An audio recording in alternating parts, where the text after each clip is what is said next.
Hey guys, welcome to my YouTube channel. Today we will study the chapter Principles of Management. So today we will study this Principle of Management chapter. In this chapter we will study about various principles of management given by F. W. Taylor and Henry Fayol, Scientific Principles of Management. So in this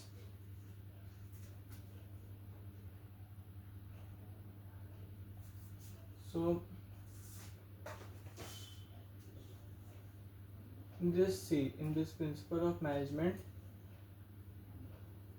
we will study about concept of management, characteristics of management, Taylor's scientific principle, and Fayol's principle of management, Fayol's and versus Taylor and intertemporal comparison.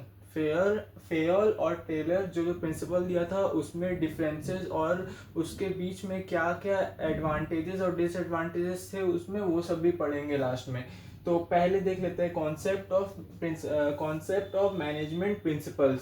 तो principal of management एक ऐसा guidelines of managerial behaviour है जो various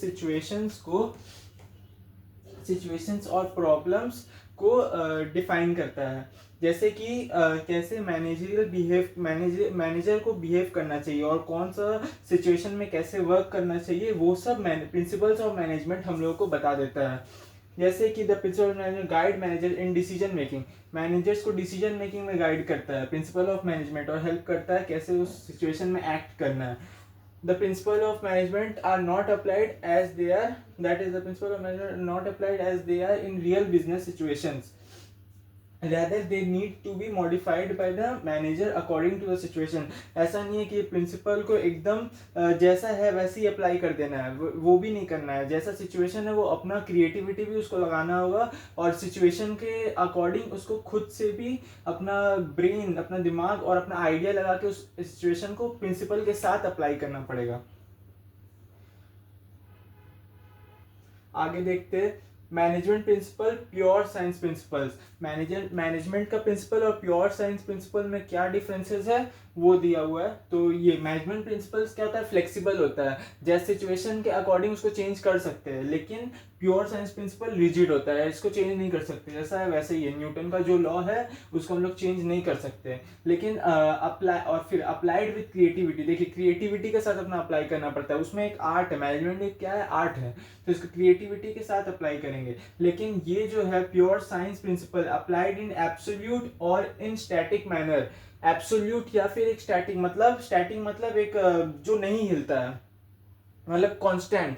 static मतलब एक जहां fix है, fix manner में. एब्सोल्यूट और in static manner, fix manner में हम लोग इसको अप्लाई करते हैं और based on human behaviour and can not be tested in laboratories में नहीं इसको टेस्ट कर सकते. ये एक ह्यूमन बिहेवियर के ऊपर बेस होता है, कैसे ह्यूमन एक्ट करेगा वो उसके खुद के एबिलिटी का ऊपर है. Based on causes and effect relationship. Cause मतलब उसका क्या कारण है और इसका क्या इफेक्ट हो सकता है, उसके ऊपर बेस रहता है.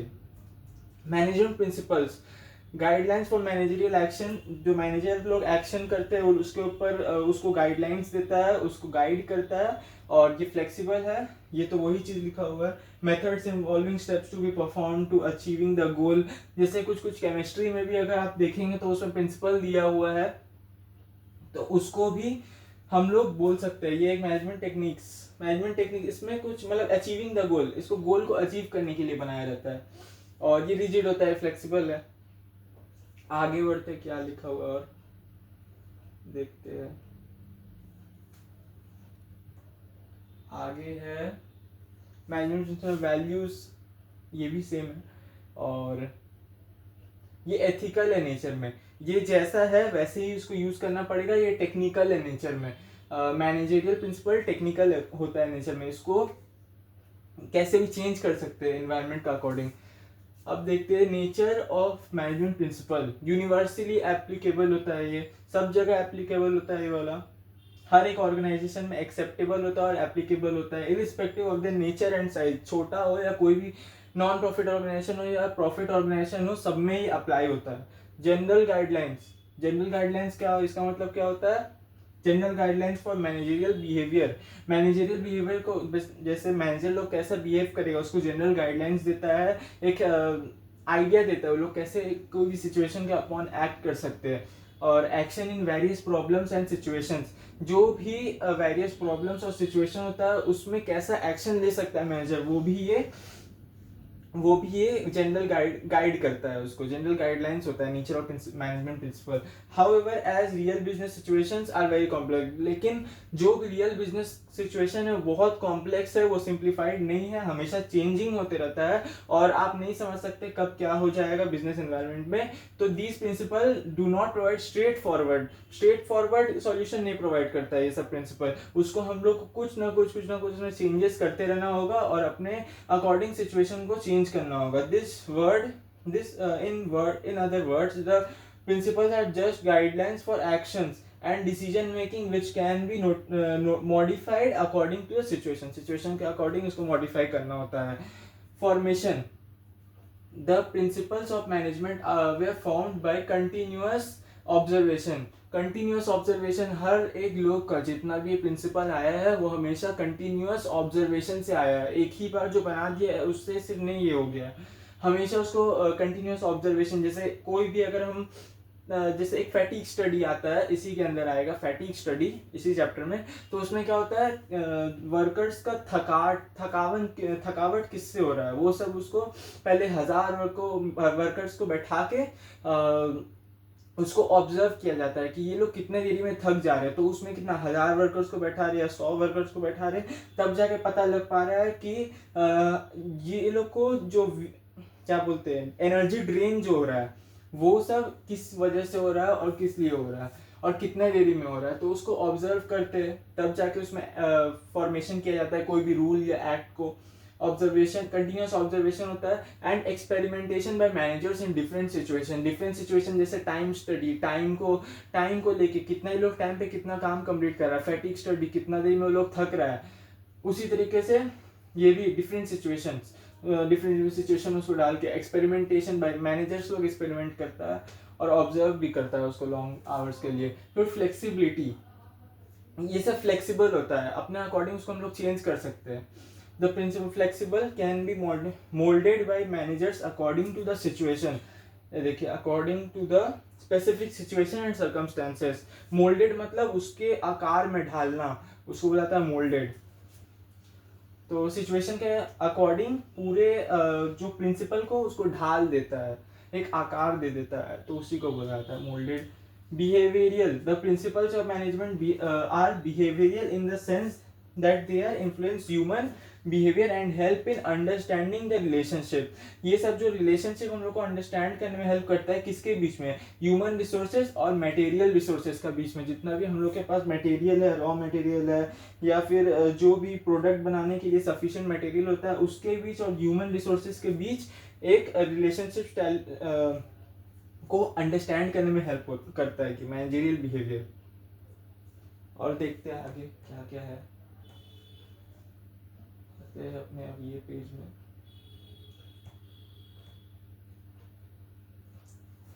तो explains the cause and effect relationship, the principle of management explain the effect और कॉज, और ये भी एक इफेक्ट एंड कॉज रिलेशनशिप को अंडरस्टैंड करने में हेल्प करता है कि इसका कारण क्या था और इसका परिणाम क्या होने वाला है, ये सबको डिफरेंट सिचुएशंस में।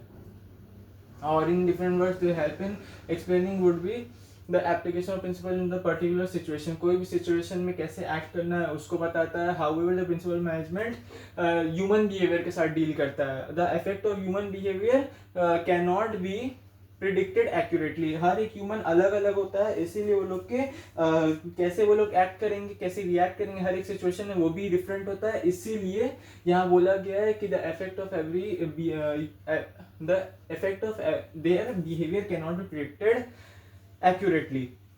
अब आते हैं डिपेंडेड ऑन सिचुएशन, जो भी सिचुएशन होता है उसके ऊपर डिपेंड रहता है, सब बिहेवियर उसी के ऊपर डिपेंड होता है जो सिचुएशन होता है, जैसा वो लोग का उस समय का स्थिति रहता है उसी समय से।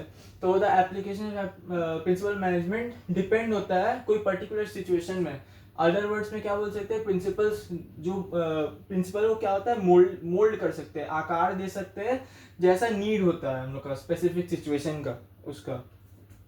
और आगे क्या है, नेचर ऑफ प्रिंसिपल ऑफ, तो यही है nature of principle management principle. Universally applicability रहता है, सब जगह यूज होता है, कोई भी नेचर और साइज का इररिस्पेक्टिव हर जगह यूज होता है। जनरल गाइडलाइंस देता है मैनेजर्स को, फॉर्मेशन करता है बहुत सारे रूल्स और प्रिंसिपल्स का, डिपेंड ऑन सिचुएशन के ऊपर डिपेंड होता है, फ्लेक्सिबल होता है, चेंज कर सकते हैं इसको कैसे भी सिचुएशन में। बिहेवियरियल होता है, हर एक ह्यूमन का बिहेवियर अलग अलग होता है, तो उसी लिए उसके बिहेवियर पे डिपेंड करता है कि वो क्या नीड होगा एनवायरनमेंट का, उस हिसाब से वो एक्ट करेगा। कॉज एंड इफेक्ट रिलेशनशिप, जो क्या कारण है और किस लिए उसे यूज कर रहे हैं और इसका इफेक्ट क्या आ रहा है। आते हैं अब दूसरे पॉइंट्स में, point describing the importance of principal of management. अच्छा, इंपॉर्टेंस क्या है प्रिंसिपल ऑफ मैनेजमेंट का, प्रोवाइड करता है हम लोग को यूजफुल इंसाइट्स इनटू रियलिटी। जो हम लोग का रियलिटी है उसको, जो हम लोग को इंसाइट्स प्रोवाइड करता है उसका, उसी को बोला जाता है, उसका इंपॉर्टेंस है मैनेजरियल प्रिंसिपल्स का। तो this principle of management way developed over the years of the basis of continuous observation and experimentation of manager in real business situation. जो रियल बिजनेस सिचुएशन होता है उसके ऊपर एक्सपेरिमेंट करके और बहुत ऑब्जर्वेशन, ईयर्स का ऑब्जर्वेशन करके ये सब प्रिंसिपल को लाया गया है। इसीलिए ये सब प्रिंसिपल एक्ट करता है as a guide to a manager in dealing with the various business problems. जो बिजनेस प्रॉब्लम्स होता है ये सबको डील करने, ये सब के साथ डील करने के लिए ये प्रिंसिपल एक्ट करता है। They can be used by managers to deal with recurring business situation. जो रिकरिंग बिजनेस सिचुएशन होता है उसके साथ में डील करने के लिए वो यूज किया जाता है। ऑप्टिमल यूज ऑफ रिसोर्सेज, जो भी रिसोर्सेज रहता है उसको कैसे हम लोग को अच्छा यूज कर सकते हैं, उसको वेस्ट नहीं होने दे सकते, उसके ऊपर भी हम लोग को प्रिंसिपल बताता है। On the basis of aim of management, optimum utilisation of resources, मतलब कैसे वो अच्छे तरीके से यूज कर सके, उसको पूरा फुल तरीके से उसको यूज कर सके, उसके बारे में बताता है। और ये प्रिंसिपल मैनेजमेंट रिक्वायर होता है ऑर्गेनाइजेशन के लिए to work on planned and systematic activities.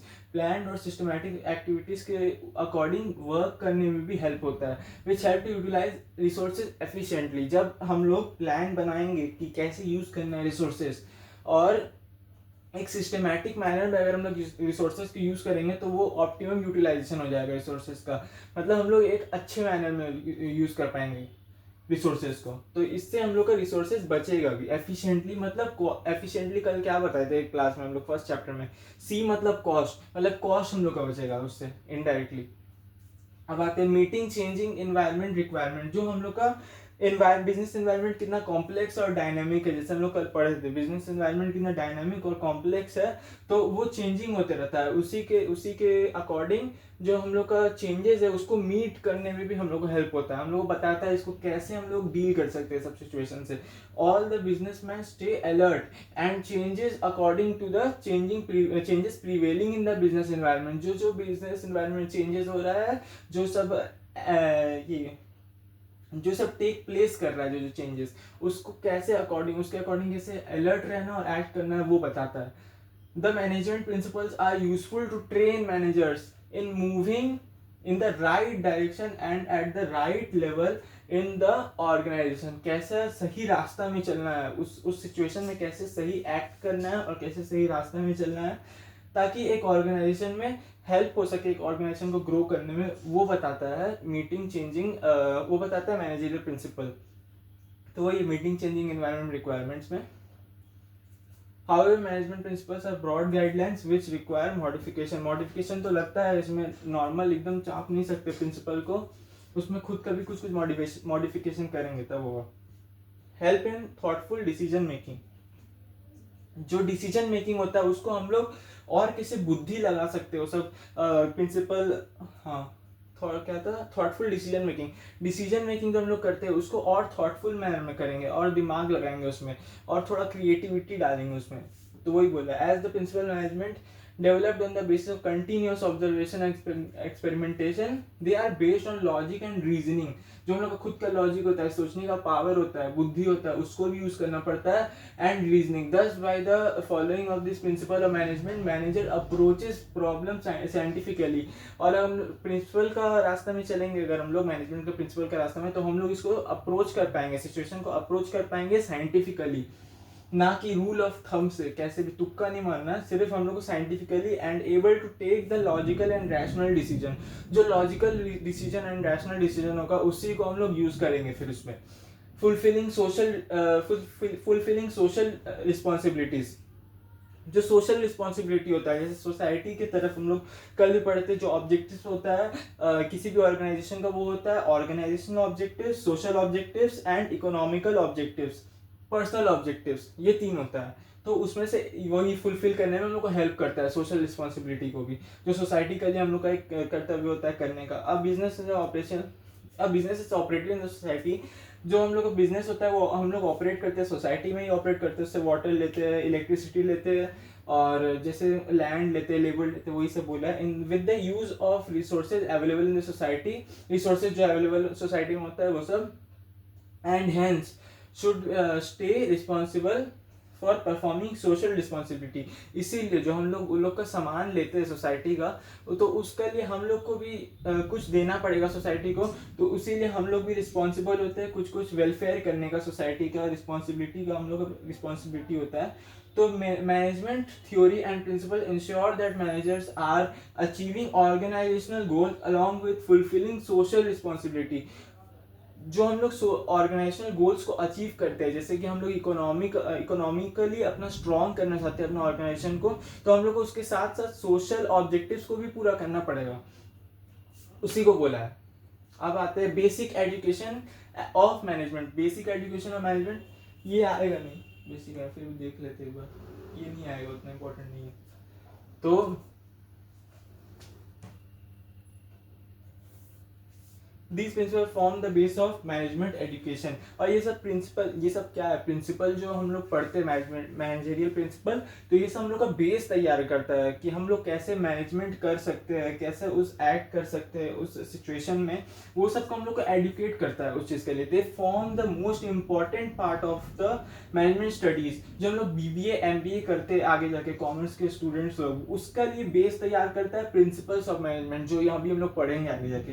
इसीलिए बहुत इंपॉर्टेंट है. More over they form the base of further research on management. जो रिसर्च होगा आगे जाके मैनेजमेंट में, जैसे वो लोग जो बड़े बड़े जो प्रिंसिपल दिए हैं, हेनरी फियर्ड, FW टेलर, वैसे हम लोग भी जो ये सब पढ़ेंगे, तो हम लोग भी आगे जाके जब रिसर्च करेंगे मैनेजमेंट, तो हम लोग भी कुछ अपना कंट्रीब्यूट कर सके. ये सब इंपॉर्टेंस है मैनेजमेंट प्रिंसिपल्स का. अब आगे चलते हैं, क्या क्या और है. देखिए importance of principal of management, importance of principal of management, इसको पढ़ लीजिएगा, वही चीज है.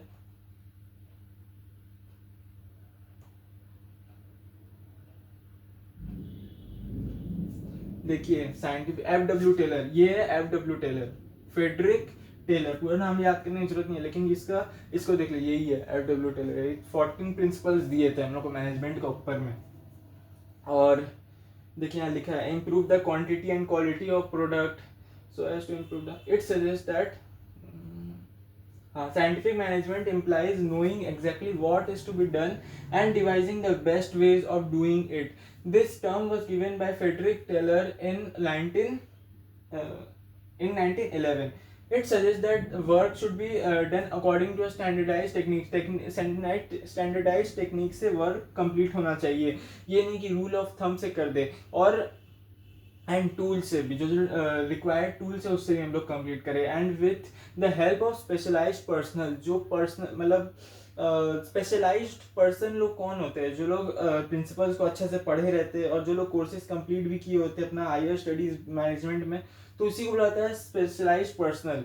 तो उसके अकॉर्डिंग हम लोग को वर्क करना चाहिए, मैनेजमेंट करना चाहिए, so as to improve the quantity and quality of the product. जो हम लोग को क्वांटिटी और क्वालिटी प्रोडक्ट का इम्प्रूव करने के लिए और सेम टाइम में रिड्यूस करने के लिए cost, that is scientific management improves the effectiveness and efficiency of work. Effectiveness मतलब टाइम बचेगा ये साइंटिफिक मैनेजमेंट से, और हम लोग का कॉस्ट भी बच जाएगा साइंटिफिक मैनेजमेंट से, खर्चा बचेगा हम लोग का जो बनाने में, वो सब प्रोडक्ट डेवलप करने में। Principal of scientific management finally अब आ चुका है।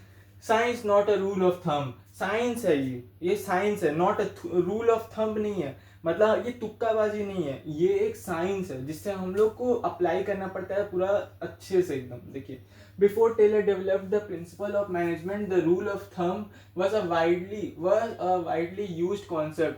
पहले जब प्रिंसिपल्स नहीं आया था मैनेजमेंट का, तब ये वाला कॉन्सेप्ट रूल ऑफ थंब, तुक्काबाजी ज्यादा चलता था मैनेजमेंट में। कोई जिसका मन जैसा आ रहा है, मन में आया जो किया वो कर दिया। Under the rule of thumb, each manager handled a situation or problem based on his or her understanding. जो उसको समझ में आता था वैसे वो अप्लाई करता था। Arose using a trial and error method, मतलब ट्राई किए, अगर सही हुआ तो ठीक है, नहीं हुआ तो जो भी ठीक है, जो ऐसे वो लोग यूज करता था। उससे बहुत टाइम भी जाता था और कॉस्ट भी लगता था, इसीलिए easily applicable, it was an easily applicable process. जो भी वो लोग का मन आता था वो लोग कर देता था, इसलिए वो लोग सब इजी था। But was a very vague and inaccurate technique, मतलब ये बहुत खराब टेक्निक था। वेग मतलब बहुत बेकार टेक्निक था, और इनएक्यूरेट था, एकदम एक्यूरेसी नहीं था उसमें। मतलब अपने जो काम हम लोग एकम्प्लिश करना चाहते थे वो सब पूरा ही नहीं होता था, जैसे तैसे काम करता था। डिटरमाइनिंग सोल्यूशन टू प्रॉब्लम्स निकालने का खराब टेक्निक था वाला रूल ऑफ थंब। टेलर देखा ये सब और इंट्रोड्यूस किया अपना साइंटिफिक मेथड्स को। वो बिलीव करता था कि एवरी वर्क जो होना चाहिए था उसको हमेशा अच्छा मेथड से करना चाहिए था। उसको उसको मेथड को परफॉर्म करना था, वो उसको वर्क परफॉर्म करना होता था, उसको सबसे अच्छा तरीके से परफॉर्म करना चाहिए, वो टेलर बिलीव करता था, इसीलिए वो अपना प्रिंसिपल्स दिए। चलिए क्लास आगे चलते हैं, क्या है आगे, आइए यहाँ पर।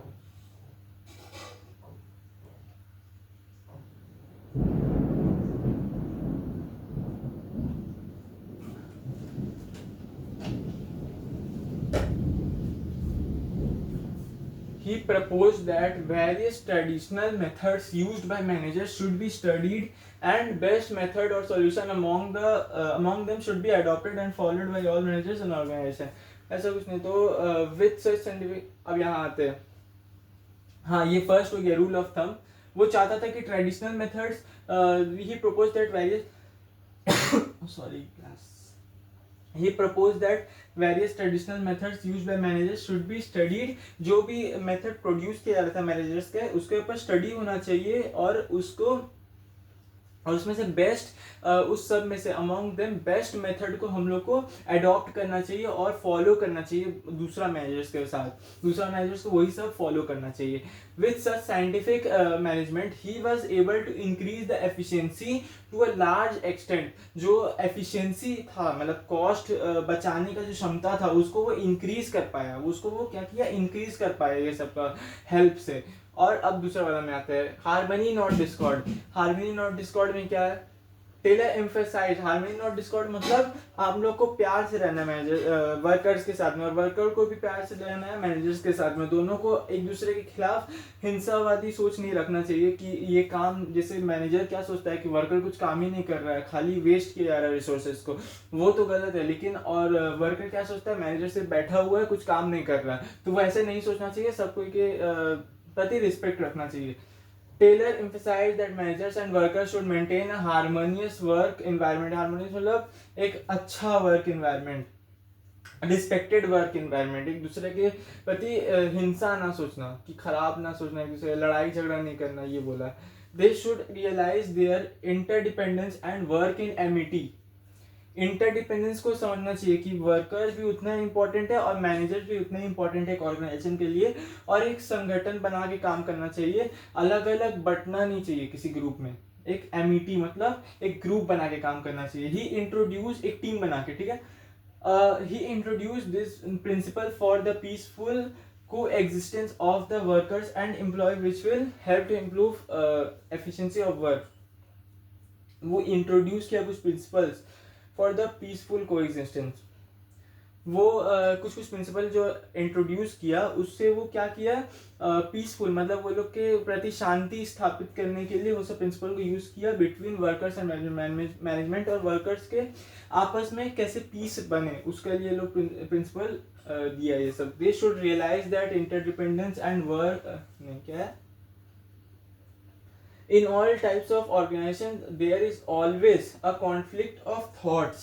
मतलब सारा ऑर्गेनाइजेशन में, हर एक टाइप का ऑर्गेनाइजेशन, जैसे एनजीओ, नॉन प्रॉफिट ऑर्गेनाइजेशन, फिर profit organisation, respective of size, सब में कुछ कॉन्फ्लिक्ट्स रहता ही है, को एग्जिस्ट कर, कॉन्फ्लिक्ट्स ऑफ थॉट रहता ही है वर्कर्स और मैनेजमेंट का बीच में। वर्कर जनरली फील दैट, देखिए वर्कर जनरली फील दैट वो ओवरबर्डन हो गया है और अंडर पेड है, उनको ज़्यादा पेमेंट नहीं मिल रहा है, और मैनेजमेंट हमेशा यही सोचता है कि वर्कर्स फोकस तरीके से काम नहीं कर रहे और एफिशिएंटली नहीं काम कर रहे, वेस्ट कर रहे रिसोर्सेज को। To dismiss such a situation, वो सब सिचुएशन को दूर भगाने के लिए टेलर क्या किया, शोकेस किया a need to bring a mental revolution. ये इंपॉर्टेंट चीज़ है। टेलर क्या किया, एक सेकेंड, टेलर क्या किया, एक यहाँ मेंटल रेवोल्यूशन वो लाना चाहा टेलर मेंटल रेवोल्यूशन को लाना चाहा वो लोग के बीच में। मेंटल रेवोल्यूशन मतलब क्या, एक दूसरे के प्रति खराब ना सोचना, रिस्पेक्ट रखना एक दूसरे के प्रति। मेंटल रेवोल्यूशन लाना चाहा, it implied on bringing a change in the thinking attitude, कैसे वो लोग सोच रहे हैं उसके ऊपर मेंटल रेवोल्यूशन बोला गया। कैसे वो लोग सोचते हैं, एक दूसरे का एटीट्यूड सही करना, ज्यादा ईगो नहीं दिखाना कि हम ज्यादा जानते हैं तुम ज्यादा कम जानता है, ये सब नहीं दिखाना। Hence it this will help to build a friendly working environment which will develop harmonious relation between them. यही सबसे हेल्प हुआ ताकि वो लोग फ्रेंडली वर्किंग एनवायरनमेंट बनाए और एक दूसरे को हार्मोनियस रिलेशंस एस्टैब्लिश करे एक दूसरे के बीच में। कॉपरेशन नॉट इंडिविजुअलिज्म, कॉपरेशन करना चाहिए, कोई भी इंडिविजुअलिज्म नहीं, मतलब एक दूसरे से मिल के काम करना चाहिए, ना कि अकेले अकेले खाली आगे बढ़ने का सोचना चाहिए, सबको मिला के काम करना चाहिए, उसी में मिलजुल के काम करना चाहिए। तो वही बता रहा है, this principle emphasis on cooperation among managers and workers over individualism. It is closely related to the principle of harmony not discord. Harmony not discord से related principle है, cooperation not individual। हाँ, और अगर आपसे पूछा कि कौन सा प्रिंसिपल क्लोजली रिलेटेड है हार्मनी नॉट डिस्कॉर्ड का, किससे मेल खाता है ये प्रिंसिपल, तो बता दीजिएगा कि cooperation not individualism. According to this principle, workers and management should work with mutual understanding and cooperation। इसके अकॉर्डिंग क्या है कि एक जो वर्कर्स और मैनेजर है उसको एक म्यूचुअल अंडरस्टैंडिंग का साथ काम करना चाहिए, मतलब एक दूसरे को समझना चाहिए और कोऑपरेट करना चाहिए एक दूसरे के साथ में, हेल्प करना चाहिए एक दूसरे को। The manager should take care of workers and determine plans after taking their suggestion। वो लोग क्या बोलते हैं, इसी को इनिशिएटिव भी बोला जाता है। वर्कर्स को इनिशिएटिव देना चाहिए, मतलब वर्कर्स एक इनिशिएटिव ले पाए, वो लोग से हमेशा पूछ के कोई भी प्लान को आगे बढ़ाना चाहिए, वही बोला गया। Determine plans after taking their suggestion, worker का सजेशन।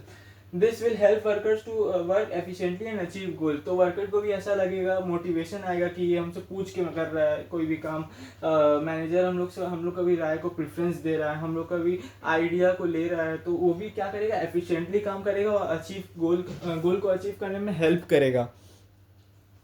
तो आगे बढ़ते क्या है, the manager should take care of workers. हाँ, ये तो हो गया, हम लोग पढ़ लिए। Manager should also share the gains of the company with workers. जो एक्स्ट्रा प्रॉफिट होता है, अगर कभी कंपनी को एक्स्ट्रा प्रॉफिट हो गया, अगर एक्स्ट्रा गेन्स आया, मतलब हाँ गेन्स आया ऑफ द कंपनी, तो उसको क्या करना चाहिए, थोड़ा वर्कर्स को भी बोनस टाइप का देना चाहिए, ये बोला है। अवार्डिंग देम, वो लोग को अवार्ड जैसा देना चाहिए, मतलब अवार्डिंग देम, गेन्स को एक अवार्ड टाइप का उसको देना चाहिए, बोनस टाइप का, with sufficient incentives to work.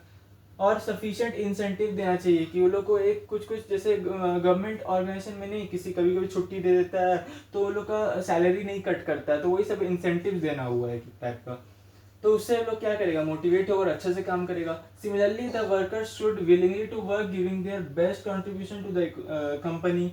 और उसी तरीके से वर्कर को क्या करना चाहिए, अपना बेस्ट देना चाहिए और बेस्ट दे के अच्छा से काम करना चाहिए। विलिंगली वर्क मतलब अपने पूरा इच्छा से काम करना चाहिए, गिविंग द बेस्ट कंट्रीब्यूशन, अपने बेस्ट देना चाहिए उसमें। This will build mutual trust, ये सब से उन लोग के बीच में म्यूचुअल ट्रस्ट बढ़ेगा और and a feeling of belongingness, एक दूसरे के प्रति घर जैसा रिलेशन स्टैब्लिश होगा in both. Prosperity of any organisation cannot exist without prosperity of the worker. Without prosperity of worker मतलब अगर आपका वर्कर खुश नहीं है तो आपका ऑर्गेनाइजेशन भी आगे नहीं बढ़ सकता। दोनों का खुश रहना बहुत जरूरी, वर्कर का खुश रहना बहुत जरूरी है कोई भी ऑर्गेनाइजेशन को आगे डेवलपमेंट करने में।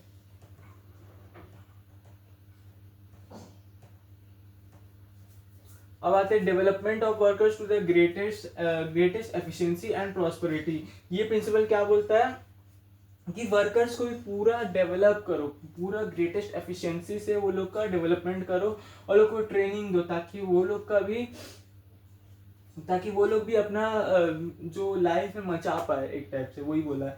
Any organisation should focus on the development of its workers along with the company's growth. Company का जो ग्रोथ हो रहा है साथ ही डेवलपमेंट होना चाहिए वर्कर्स का भी। ये इसलिए because efficiency of a company का जो एफिशिएंसी होता है वो डायरेक्टली प्रोपोर्शनल होता है, मतलब लिंक होता है, उसका डायरेक्ट लिंक होता है, अगर डायरेक्टली लिंक होता है एफिशिएंसी ऑफ वर्कर से। जैसा वर्कर का एफिशिएंसी रहेगा, जैसा वर्कर का तबीयत रहेगा और उसका काम करने का क्षमता रहेगा, वैसे ही हम लोग का कंपनी भी ग्रो करेगा। वो डायरेक्ट लिंक होता है, प्रोपोर्शनल मतलब डायरेक्ट लिंक, एक चेंज हो रहा है दूसरा भी चेंज हो रहा है, एक बढ़ रहा है दूसरा भी बढ़ रहा है और दूसरा कम हो रहा है पहला भी कम हो रहा है। ऐसे workers can be equipped with the required skill through various training programs conducted by the organization। Worker लोग को क्या करना चाहिए, इक्विप्ड करना चाहिए। वेल इक्विप्ड मतलब लोग को बहुत सारे चीज सिखाना चाहिए, बहुत सारे स्किल्स सिखाना चाहिए लोग को ट्रेनिंग प्रोग्राम, जैसे ऑन द जॉब ट्रेनिंग है, ऑफ द जॉब ट्रेनिंग है, वो सबसे। Efforts towards increasing efficiency should begin at the very first step, that is while hiring workers। जो एफर्ट्स है वो शुरू से ही डालना शुरू कर देना चाहिए वो लोग के ऊपर, वो लोग को कुछ सिखाने के लिए और लोग को एफिशिएंसी इंक्रीज करने के लिए। क्योंकि अगर शुरू से नहीं करेंगे तो वो लोग बहुत सारे मटेरियल्स को वेस्ट करेंगे, रिसोर्सेज वेस्ट कर सकते हैं और लोग का भी डेंजर रहता है। कुछ भी जैसे कोई फैक्ट्री में काम करता है तो वो लोग के हाथ उठ करने का भी बहुत डेंजर रहता है और रिस्क रहता है। इसीलिए लोग को शुरू से ही एफिशिएंसी से ट्रेनिंग देना चाहिए, फर्स्ट स्टेप से ही। वाइल हायरिंग वर्कर, जो वर्कर्स को जब हायरिंग करते हैं लाते हैं जब वर्कर को। Employees should be recruited in a scientific manner, scientific manner को एम्प्लॉयज को रिक्रूट करना चाहिए, कोई भी रूल ऑफ थंब से नहीं, साइंटिफिक मैनर से। जो प्रिंसिपल दिया हुआ है मैनेजमेंट का वो सब प्रिंसिपल को यूज करके एक साइंटिफिक मैनर में वो लोग को रिक्रूट करना चाहिए। They should be assigned work according to the mentally और फिजिकल क्वालिटीज, मेंटली और फिजिकल क्वालिटीज का ऊपर में ही वो लोग को वर्क देना चाहिए। ये नहीं कि अगर कोई मेंटली ज्यादा स्ट्रांग है तो उसको मिस्त्री और दिहाड़ी वाला वर्क दे दिया, और अगर कोई खाली फिजिकली स्ट्रांग और फिजिकल क्वालिटीज है उसको मेंटल क्वालिटीज में भेज दिया पूरा कि प्लानिंग करो तुम जाके पूरा एकदम बढ़िया से, तो प्लानिंग कर ही नहीं पाएगा। इसीलिए लोग का फिजिकल या मेंटल क्वालिटी का ऊपर में उसको वर्क असाइन करना चाहिए। For increasing efficiency workers should be given proper training, worker लोग को प्रॉपर ट्रेनिंग देना चाहिए ताकि वो लोग का एफिशिएंसी इंक्रीज हो सके। अब आते हैं नेक्स्ट वाला टॉपिक में, टेक्निक्स ऑफ साइंटिफिक मैनेजमेंट। हाँ,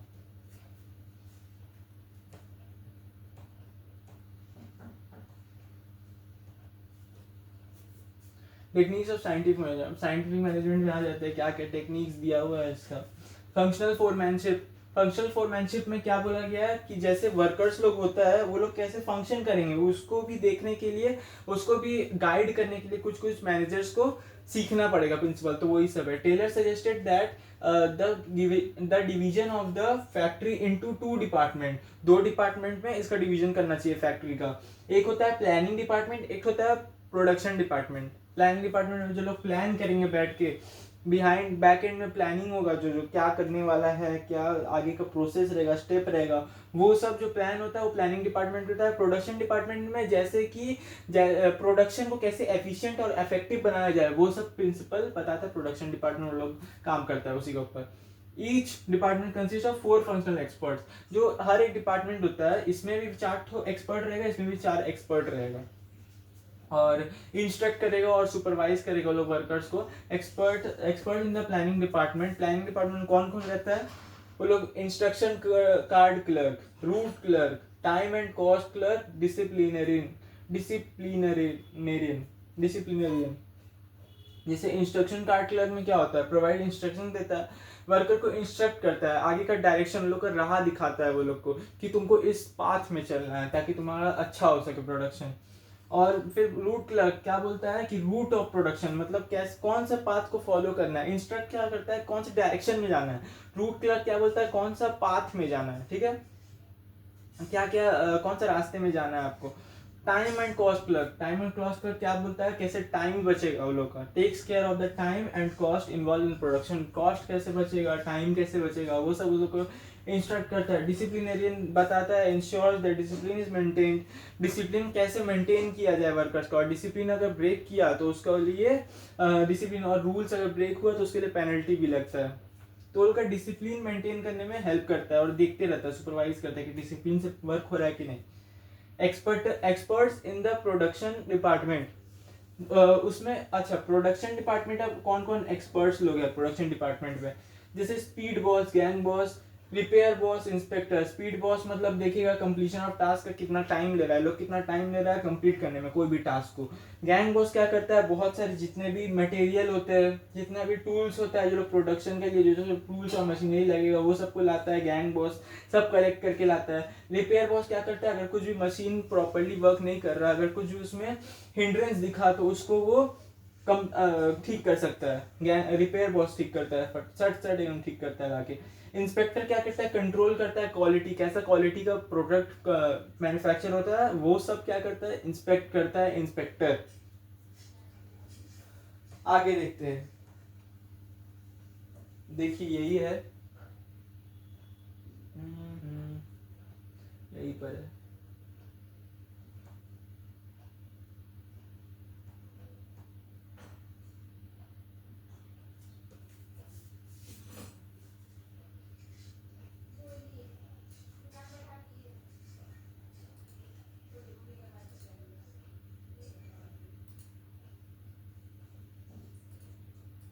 देखिए फैक्ट्री मैनेजर है, फिर ये प्लानिंग इंचार्ज है, ये प्रोडक्शन इंचार्ज है, ये प्रोडक्शन इंचार्ज है।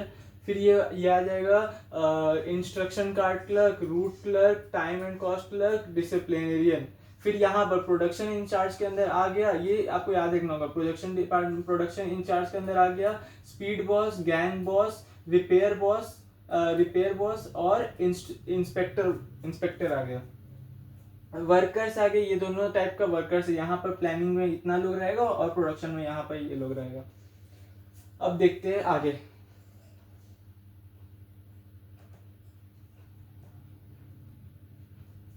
अच्छा स्टैंडर्डाइजेशन बहुत इंपॉर्टेंट चीज है। स्टैंडर्डाइजेशन इंपॉर्टेंट है, आता है।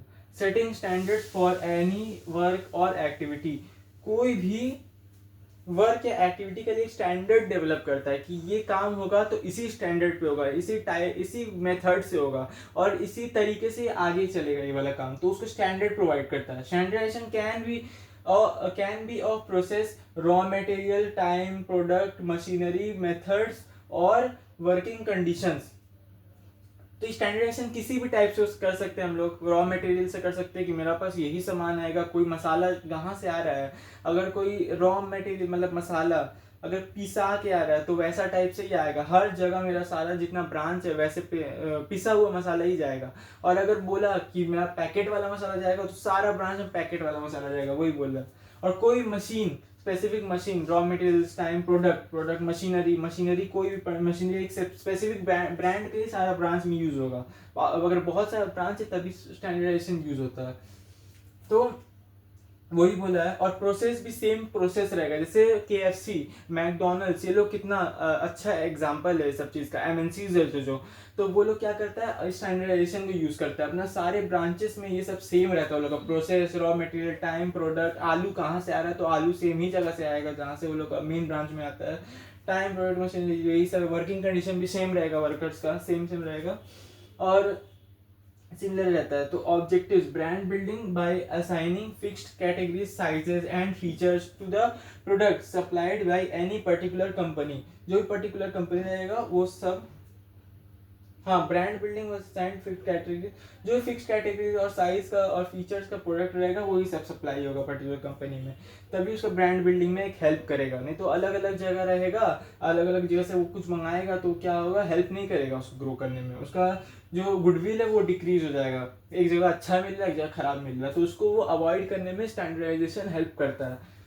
मेकिंग मैन्युफैक्चर्ड कंपोनेंट्स और प्रोडक्ट्स इंटरचेंजेबल, और ऐसे अगर प्रोडक्ट्स में हम लोग प्रोडक्शन करेंगे तो आपस में कोई ब्रांचेज में इंटरचेंज भी कर सकते हैं हम लोग प्रोडक्ट को। अगर यहाँ कम बने हैं, जैसे मेरा दुकान में अगर बर्गर कम पड़ गया है, अगर मान लो रात हो गया बर्गर कम पड़ गया है, तो हम लोग दूसरा अपने ब्रांचेस से भी मंगा सकते हैं सेम बर्गर, तो वो लोग को कंज्यूमर को ऐसा नहीं लगेगा कि कहीं और का बर्गर है। Achieving standards of quality and reliability of products, standard of quality को इम्प्रूव करता है और रिलायबिलिटी देता है, मतलब एक अच्छा क्वालिटी देता है, रिलायबल चीज देता है जिसके ऊपर रिलाई कर सकता है कंज्यूमर। फिर आता है achieving standards of performance of man and machines. जो मैन और मशीन रहता है वो लोग का परफॉर्मेंस को स्टैंडर्ड करने के लिए, मतलब एक सेम टाइप का सिमिलर रूल का, सिमिलर टाइप का स्टैंडर्ड को एस्टैब्लिश करने में हेल्प करता है मैन और मशीन्स का। वो लोग के बीच में ऐसा नहीं कि वो लोग अलग अलग वर्क करे, सेम टाइप से वर्क करने में हेल्प होता है। बात है simplification of work, eliminates unnecessary varieties, sizes and dimension of product. Simplification क्या होता है, फालतू का जो वैरायटी ऑफ साइजेस और डायमेंशन ऑफ प्रोडक्ट है वो सबको एलिमिनेट करने में हेल्प करता है, और रिड्यूस करता है labour and machinery cost, machinery और लेबर का कॉस्ट को भी रिड्यूस करने में हेल्प करता है, ताकि सब जगह एक फॉर्म में वर्क होगा तो वो लोग का एफिशिएंसी बढ़ेगा, वो लोग इफेक्टिव वे में अपना प्रोसेस को कंप्लीट कर पाएंगे। Aims at fuller utilization of the resources, पूरा रिसोर्सेज को फुलर एकदम यूटिलाइज कर लेना है, और रिड्यूसिंग इन्वेंटरीज, ये सब हुआ। अब आगे बढ़ते हैं।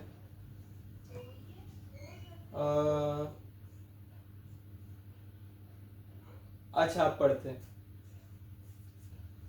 Fatigue study. फैटिग स्टडी क्या होता है, हम बोले थे स्टार्टिंग में क्लास का स्टार्टिंग में बोले थे, फैटिग स्टडी क्या होता है, थकावट जिस चीज से होता है वो सबको वो क्या बोलते हैं उसको, देखता है वो सबको, किससे लोग को थकावट हो रहा है, और उसको determines the frequency of rest interval. Fatigue study से ही वो लोग ना रेस्ट इंटरवल को डिटरमाइन करते हैं कि लोगों को कितना रेस्ट चाहिए, इंटरवल क्या होना चाहिए रेस्ट का, कितना देरी देरी में इसको रेस्ट मिलना चाहिए, और ड्यूरेशन कितना देरी के लिए इसको रेस्ट देना है। Number of rest intervals required while completing a task, एक टास्क को कंप्लीट करने के लिए कितना लोग कितना देरी में थक जा रहा है, तो वही सब इसमें बताया गया है। और कॉजेज ऑफ फैटिग क्या क्या है उसको पता लगाया जाता है कि ये लोग थक रहे हैं तो किस किस कारण की वजह से थक रहा है। अगर कोई फैक्ट्री में अगर वर्कर बेकार का अगर यहाँ वहाँ का काम किए जा रहा है, ज़्यादा बिना मतलब का मूवमेंट कर रहा है, तो उसका मूवमेंट को भी वो समझेगा, ताकि ये मूवमेंट से थक रहा है जो कि उसके लिए नेसेसरी नहीं है, तो वो सब मूवमेंट को भी वो हटाएगा। तो वो बोला लॉन्ग वर्किंग आवर्स क्या उससे हो रहा है, या फिर अनसुटेबल वर्क डूइंग अनसुटेबल, उसका लिए सूट नहीं कर रहा वो वर्क क्या उससे हो रहा है, या डूइंग या बैड कंडीशन से हो रहा है, या फिर work bad relation with boss, ये सबसे हो रहा है, उसको देखता है। हाँ, तो ये हो गया, आगे बढ़ते हैं। Method study, objectives to find the best way of doing the job among other methods. Method study क्या बोलता है, कौन सा सबसे पूरा 10 मेथड रखता है और बेस्ट मेथड्स को चूज करके निकालता है कि सबसे अच्छा काम किस मेथड से हम लोग का पूरा कर पाएंगे हम लोग। Best method results in reduction in cost, ये सब कॉस्ट बचाने में हेल्प होता है और इससे क्वालिटी और सेटिस्फैक्शन ऑफ कंज्यूमर्स और बढ़ जाता है, क्वालिटी ऑफ प्रोडक्ट बढ़ता है और सेटिस्फैक्शन ऑफ कस्टमर्स और कंज्यूमर्स भी बढ़ जाता है। मोशन स्टडी क्या करता है? मोशन स्टडी फैटिक स्टडी जैसा मतलब हम बोले नहीं, मोशन स्टडी मतलब वर्कर लोग कैसा मूवमेंट कर रहा है और क्या मोशंस कर रहा है उसका ऊपर भी ये मोशन स्टडी किया जाता है और पता लगाया जाता है क्या ये लोग का मूवमेंट सही है, क्या सभी लोग फालतू में यहाँ वहाँ चल रहा है, यहाँ से ला रहा है सामान, वहाँ से सामान लाने जा रहा है, तो वो सब क्या करता है, वो सब जो टूल्स होता है अगर वो लोग इधर उधर करेगा बार बार तो लोग तो थकेगा ही, तो वो सब क्या होता है उसका टूल्स को एक जगह में लाके रख देता है ताकि उसका मूवमेंट कम हो और वो लोग ज्यादा मूवमेंट से टाइम वेस्ट ना करे और वो लोग थके ना। तो ये बोला है refers to the study of motions और movements which are undertaken while performing a particular job and it aims at eliminating unnecessary movement so that work can be completed efficiency and in less time. Efficiency मतलब cost बचेगा और less time मतलब time बच जाएगा उसका। Step 1 to determine the movements of workers while performing the job, job perform करने के लिए जो वर्कर का मूवमेंट है वो सब देखना होगा। फिर डिफरेंशिएट करना पड़ेगा कौन सा मूवमेंट प्रोडक्टिव और कौन सा अनप्रोडक्टिव मूवमेंट है, मतलब बेकार काम कर रहा है लोग, मूवमेंट एकदम जो वेस्टफुल मूवमेंट है वो सबको हटा देगा, इंसिडेंटल मूवमेंट वो सब हटाएगा और प्रोडक्टिव मूवमेंट को ये सबको बीच डिफरेंशिएट करेगा। फिर क्या करेगा स्टेप 3 में, एलिमिनेट द अनवांटेड मूवमेंट, जो सब वही हाँ स्टेप 3 में वो सब करेगा, जो अनवांटेड मूवमेंट रहेगा उसको एलिमिनेट कर देगा और बोलेगा भाई तुम रूल्स बना देगा कि ये सब नहीं करना है, ये सब करना है, ये सब का तो बेसिस में रूल बनाया जाता है कंपनी में, पॉलिसी बनता है कंपनी का। अब आएंगे टाइम स्टडी में। टाइम स्टडी क्या बोलता है, determine the time taken to perform a particular job, जो एक कोई भी जॉब करने के लिए एक पर्टिकुलर टास्क कंप्लीट करने के लिए कितना टाइम लग रहा है उसको डिटरमाइन करता है क्या, हम लोग टाइम स्टडी से डिटरमाइन करते हैं उसको स्टैंडर्ड टाइम। और उसी से वो अगर 1000 बंदे को बैठा के और लोग को एनालाइज करेगा कि ये लोग एक टास्क कितना देरी में कंप्लीट कर रहा है, सब कोई 4 घंटा में, कोई 3 घंटा में, कोई 2 घंटा, मतलब 3.5 आवर्स में, फिर कोई 4.5 आवर्स में, 5 आवर्स में, तो एवरेज निकाल देगा 3.75 आवर्स, ऐसा कुछ एवरेज निकाल देगा वो सब एनालाइज करके। उसी को बोला गया standard time required to complete a particular task is determined, वही एवरेज कर देगा 1000 वर्कर्स जो है वर्कर्स का जो टाइम ले रहा है वो लोग एवरेज टाइम उसको सारा ऐड करेगा और उसको डिवाइड कर देगा टोटल नंबर ऑफ वर्कर्स से, तो आ जाएगा एवरेज टाइम। अब इससे determine the number of workers required to complete the task accordingly and determine the wages, इसी से हम लोग ये भी पता कर सकते हैं कि हम लोग कितना सारा वर्कर चाहिए कोई वर्क या टास्क कंप्लीट करने के लिए, और डिटरमाइन कर देता है यही सब उसका वेजेस कि उसको कितना वेजेस देना चाहिए, इसका अकॉर्डिंगली कितना वेजेस उसको लगेगा। डिफरेंशियल पीस वेज सिस्टम, अच्छा डिफरेंशियल पीस वेज सिस्टम में एक कॉन्फ्लिक्टेड प्रिंसिपल है क्योंकि जो ये तो एफ.डब्ल्यू. टेलर का हम लोग पढ़ रहे हैं साइंटिफिक प्रिंसिपल, लेकिन जो हेनरी फ्योल है, हेनरी फ्योल जो है उसमें बोला गया है कि सारा वर्कर्स को इक्वालिटी या इक्विटी देना चाहिए, सबको को इक्वालिटी से ट्रीट करना चाहिए, किसी का ऊपर भेदभाव नहीं करना चाहिए, लेकिन वो इसको वायलेट करता है डिफरेंशियल पीस वेज सिस्टम। ये क्या बोला है कि कोई भी वर्कर है, अगर कोई वर्कर है ए और कोई वर्कर है बी, अगर वर्कर ए अच्छा काम कर रहा है, ज्यादा प्रोड्यूस कर पा रहा है, 75 यूनिट समझ लो प्रोड्यूस कर रहा है, और वर्कर बी क्या है 60 यूनिट्स प्रोड्यूस कर रहा है लेकिन टारगेट है 80 यूनिट्स का, तो क्या करेंगे हम लोग वर्कर ए को ज्यादा सैलरी देंगे और ज्यादा वेजेस देंगे as per the units extra वो जो प्रोड्यूस किया रहेगा, जितना वो एक्स्ट्रा यूनिट प्रोड्यूस किया रहेगा उसका हिसाब से वर्कर ए को ज्यादा हम वेजेस देंगे पर यूनिट, लेकिन जो बी प्रोड्यूस किया रहेगा, वर्कर बी जो प्रोड्यूस किया रहेगा उसको हम सैलरी उसका काट देंगे, ताकि उसको क्या करेगा जो वर्कर बी है उसको मोटिवेट करेगा कि देखो वो ज्यादा काम किया तो उसको ज्यादा वेज मिला, तो उससे वो भी ज्यादा वर्क करेगा, ज्यादा काम करेगा, और वर्कर ये तो अपना मोटिवेट हो ही रहा है कि हमको ज्यादा वेज तो मिल ही रहा है पर यूनिट्स एक्स्ट्रा प्रोड्यूस करने में, तो यही हेल्प करता है। अब पढ़ते हैं क्या है differential piece wage system. Wages are set as the standards and efficient workers, that is workers who perform as per the set standards or better than the set standards, they get higher wages, वही higher wages मिलता है जो set standard से ऊपर perform करता है। Worker ए को बोला गया था 80 तक वर्क दोनों प्रोड्यूस किया गया था, बोला गया था प्रोड्यूस करने 80 यूनिट्स, लेकिन वो वर्कर ए 82 यूनिट्स कर दिया है, लेकिन वर्कर बी क्या किया 78 में रुक गया, तो उसको वर्कर बी का काटा जाएगा पैसा और वर्कर ए को ज़्यादा पैसा दिया जाएगा, वेजेस दिया जाएगा। As compared to insufficient worker, that is workers who performed below standards। ठीक है, वही वर्कर बी का बात बोला था। एग्जांपल स्टैंडर्ड टारगेट, यही सब एग्जांपल दिया हुआ है। स्टैंडर्ड रेट इतना है, efficient workers who perform better than the standard set, तो वही सेम चीज दिया हुआ जो वो भी बोले। आगे देखते हैं आगे क्या है।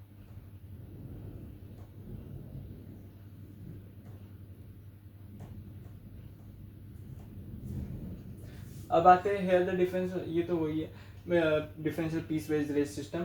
और आते हैं अब नेक्स्ट लास्ट पॉइंट में, but not the least, mental revolution. इसमें बोला गया है मेंटल रेवोल्यूशन के बारे में। There is a gap between management and workers. Management thinks workers काम नहीं करते, तो हम लोग पढ़ ही चुके हैं मेंटल रेवोल्यूशन क्या होता है, कि मैनेजमेंट को लगता है कि वर्कर ठीक काम नहीं कर रहे और नहीं वर्क करना चाहते और ऑलवेज कंप्लेन करते रहते हैं वर्कर, और केयरलेस एटीट्यूड है वर्कर का, ऐसा सोचता है मैनेजमेंट वर्कर के प्रति।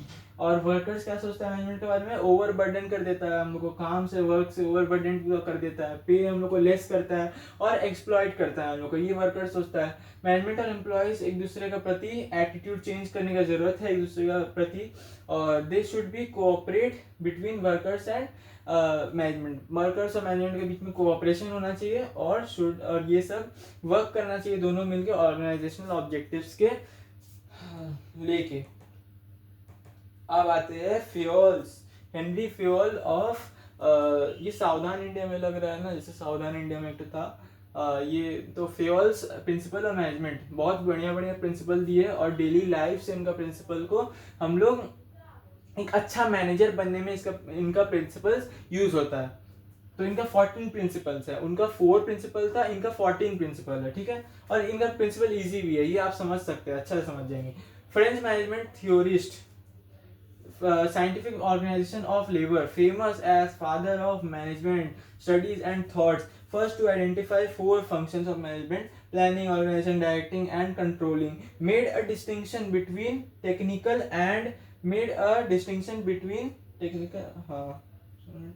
and managerial skills। तो टेक्निकल और मैनेजरियल स्किल्स दोनों के बीच में डिफरेंशिएट करने में भी ये बताए थे कि मैनेजरियल स्किल क्या होता है, टेक्निकल स्किल क्या होता है। वो जो दिए थे वो टेक्निकल स्किल्स था, हाँ वो जो दिए थे एफडब्ल्यू टेलर वो सब टेक्निकल स्किल्स था और वो सब इंडस्ट्रियल वर्क में हेल्प करता था। और ये जो दिए मैनेजर बनने में, एक अच्छा मैनेजर बनने में हेल्प करता है आपको, managerial skill. Develop 14 principle of management guidelines for managers to perform various managerial activities. अब पढ़ते हैं लोग क्या क्या दिए।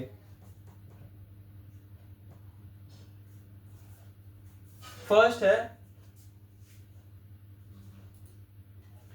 है principle of unity, principle of unity of direction. Principle of unity of direction क्या है, पढ़ते।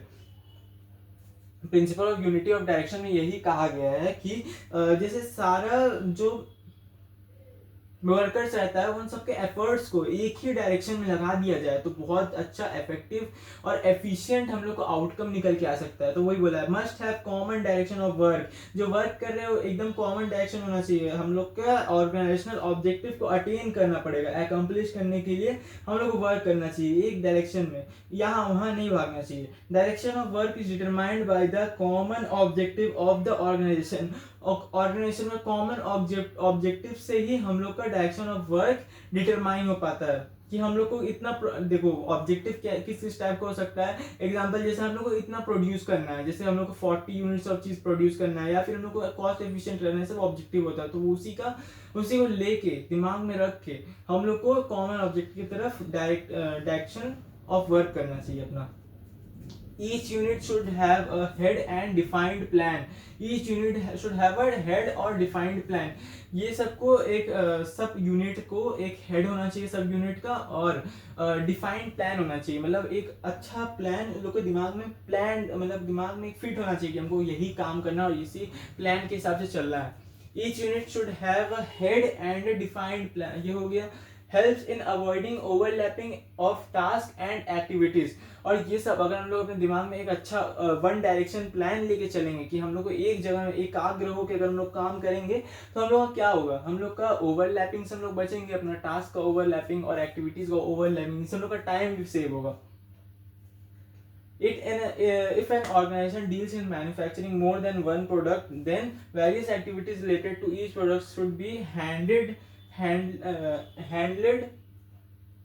by separate department। अगर बहुत सारे प्रोडक्ट, जैसे अमूल बहुत सारे प्रोडक्ट मैन्युफैक्चर कर रहा है, मिल्क, घी, फिर पनीर, ये सब जो जो उनका प्रोडक्ट्स है बहुत डाइवर्सिफाइड है, उसका लिए लोग को क्या चाहिए, डिफरेंट डिपार्टमेंट बनाना चाहिए ताकि वो हेड डिफरेंट डिफरेंट हेड रहे और लोग के एक कॉमन डायरेक्शन में वो लोग वर्क कर सके, कोलाइजन नहीं हो लोग के बीच में। देखिए one unit means one plan, तो ये आप देख लीजिएगा सेम चीज है, efforts of all members, efforts of all employees, और एक ही जगह से towards one direction to achieve the attainable और organizational goal.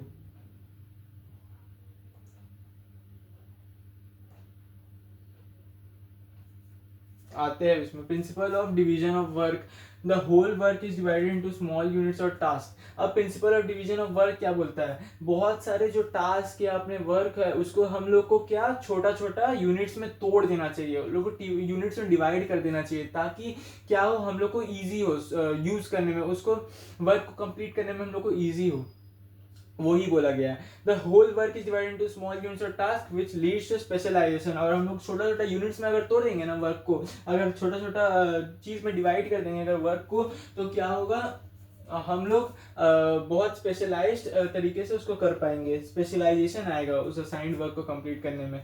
So specialisation helps to produce more and better work. अगर हम लोग स्पेशलाइजेशन उसमें बढ़ जाएगा तो हम लोग को ज्यादा प्रोड्यूस कर सकेंगे हम लोग, और उसको बेटर वर्क करने में हेल्प होगा। And the same effort, for the same effort, it enables each person to become specialized in his or her part of work. वो जितना हम लोग यूनिट्स में तोड़े, मतलब कुछ ये ग्रुप को दे दिए, कुछ एक पूरा जो मिल के सब काम करता है उसको छोटा छोटा ग्रुप्स में हम लोग डिवाइड कर दिए ताकि वो ग्रुप अपना अच्छा परफॉर्म करेगा। सब कोई ग्रुप मिल के, अब जो सिंगल लोग अगर जो काम करता है उसको हम लोग ग्रुप छोटा छोटा बना दिए तो वो लोग अपना ग्रुप को मजबूत करेंगे। जैसे हम लोग का स्कूल में हाउसेज बनता है हम लोग के लिए, red house, blue house, green house, yellow house, वैसे ही टाइप के लोग ग्रुप बना देगा ताकि वो लोग एक स्पेशलाइज्ड हो जाए उस तरीके उसमें, और हम लोग इफेक्टिवनेस से अपना वर्क कर पाए और एफिशिएंसी से भी। Not only the factory work but technical, managerial and skill job should also be divided. सिर्फ फैक्ट्री का वर्क नहीं करना चाहिए डिवाइड, और साथ ही technical, managerial and skill jobs को भी हम लोग को छोटा छोटा यूनिट्स में डिवाइड करने की जरूरत है ताकि हम लोग को स्पेशलाइजेशन मिल सके उस फील्ड में। अच्छा, फर्नीचर मैन्युफैक्चरिंग कंपनी, जैसे इसमें देखिए एग्जांपल दिया हुआ है, cut the wooden pieces, join the pieces, polish the pieces, finishing touch to the furniture. तो हम लोग को ये सब डिपार्टमेंट में लोग को डिवाइड कर देना चाहिए ताकि ये लोग अपने काम को बहुत एफिशिएंट वे से कर पाए, कोलैप्स ना हो पाए लोग के बीच में, और लोग को स्पेशलाइजेशन अटेन कर पाए। जैसे कोई अगर वुड काट रहा है तो वो अपना वुड कटिंग करने में ही एकदम स्पेशलाइजेशन अटेन कर पाए ताकि वो एकदम फटाफट एकदम सारा वुड काट सके। इससे आप देखिए होंगे हर एक फील्ड का जैसे अलग अलग है, किसी को काम दे दिया जाए और ज्यादा कंसिस्टेंसी से अगर कोई काम कर दे बहुत दिन तक तो उसके कितना उसको फायदा मिलता है उस चीज में। तो वही चीज बोला है यहाँ पर, एग्जाम्पल देके बताया है। अब देखिए आगे क्या पढ़ते हैं, principle of discipline. Principle of discipline क्या बोलता है, सब वर्कर को डिसिप्लिन होना बहुत जरूरी है। अगर डिसिप्लिन नहीं होगा तो उसको पेनल्टीज भी लगता है वर्कर्स को। Refers to rules and regulation, rules और रेगुलेशन, जहां आपको एक कीवर्ड भी एनसीईआरटी का, रूल्स और रेगुलेशन सिस्टमैटिक वर्क करने में, रूल्स और रेगुलेशन जहां आपको दिखे कोई भी केस स्टडी में आप समझ जाइएगा प्रिंसिपल ऑफ डिसिप्लिन आया हुआ है, क्योंकि डिसिप्लिन में ही रूल्स ऑफ रेगुलेशन होता है एक कोई वर्क को सिस्टमैटिक वे में परफॉर्म करने के लिए।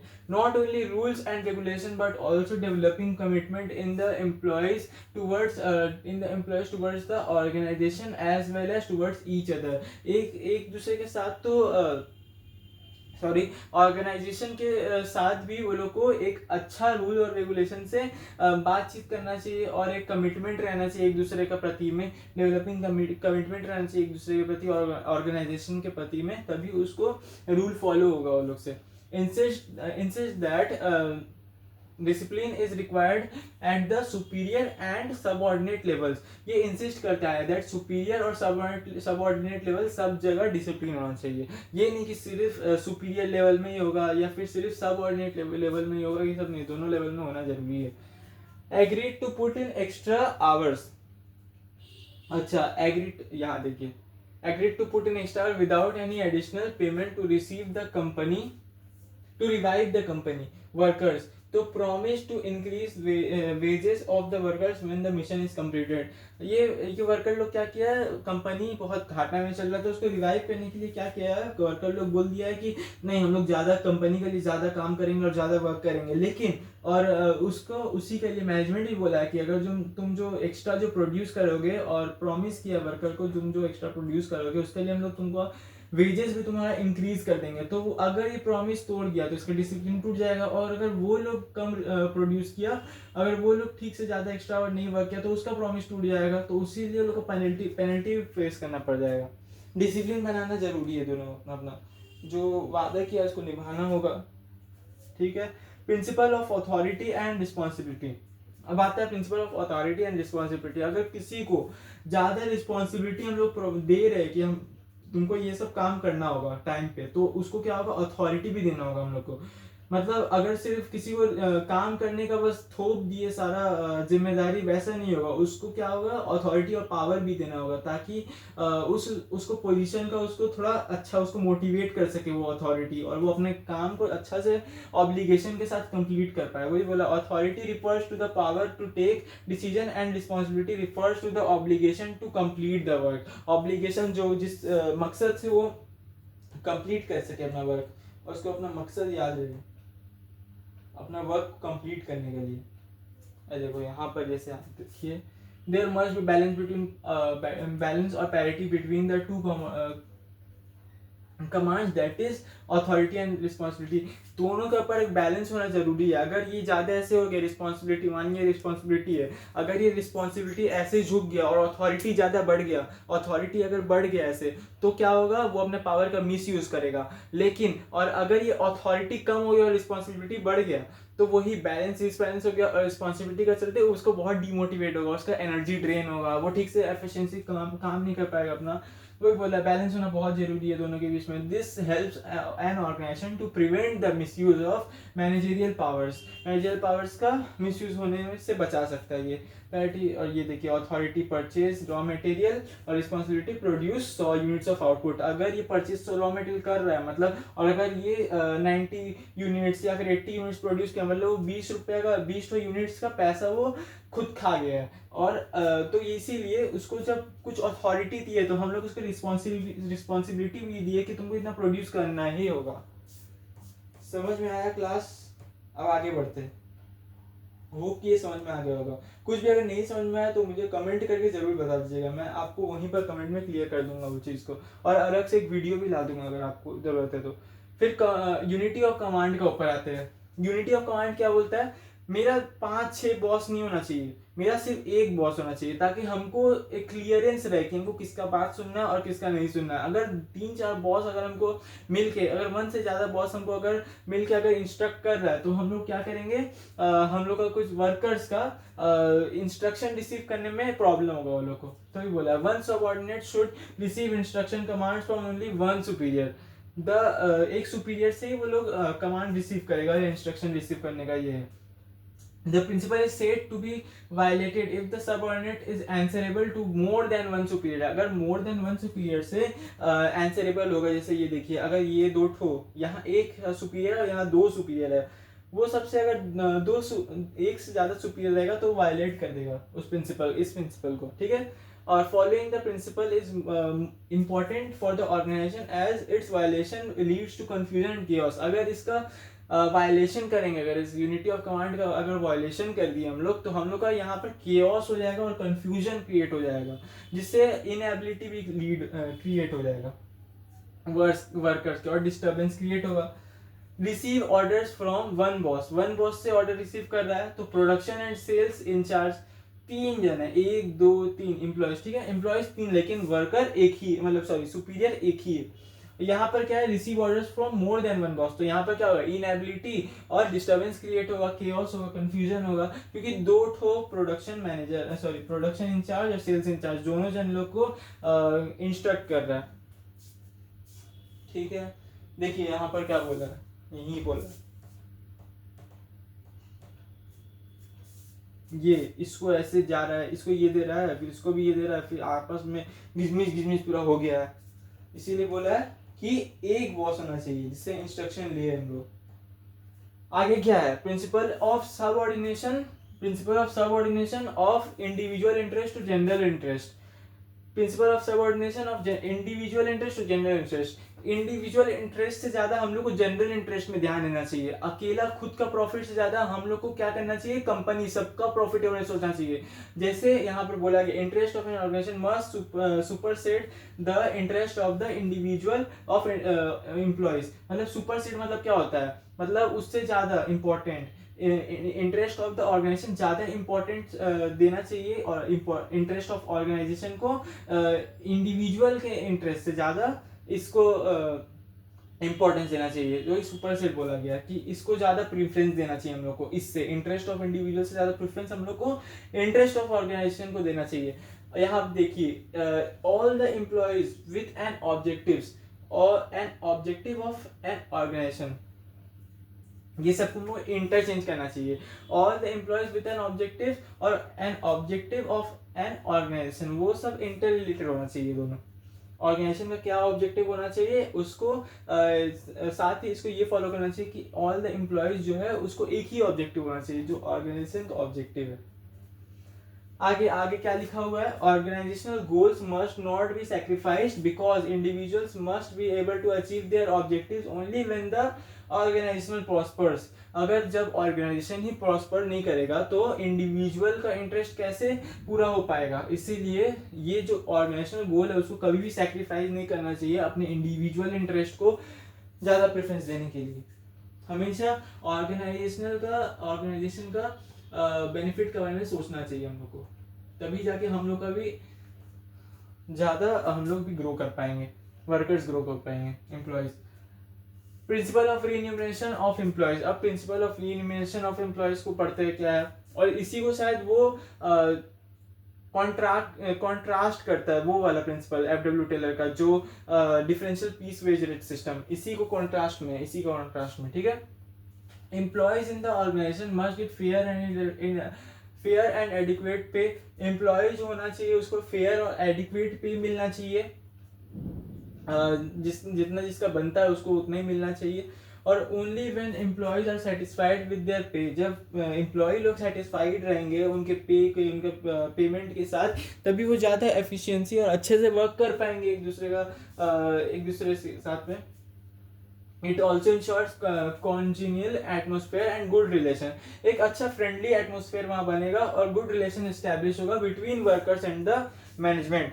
Remuneration to employees based on, remuneration employees किसका ऊपर हम लोग को देते हैं, वो लोग को रिन्यूमरेट जो हम लोग करते हैं, रिन्यूमरेशन दिया रहता है, सैलरी वेजेस जो हम लोग देते हैं किसके बेसिस में देते हैं, तो इस सबके financial capacity of the concern, जितना उसका फाइनेंशियल कैपेसिटी है, जितना वह एक ऑर्गेनाइजेशन का फाइनेंशियल कैपेसिटी अपने वर्कर्स को ऊपर स्पेंड करने, कितना उनका बजट है उनके पास वर्कर्स को स्पेंड करने, उनका ऊपर भी दिया जाता है।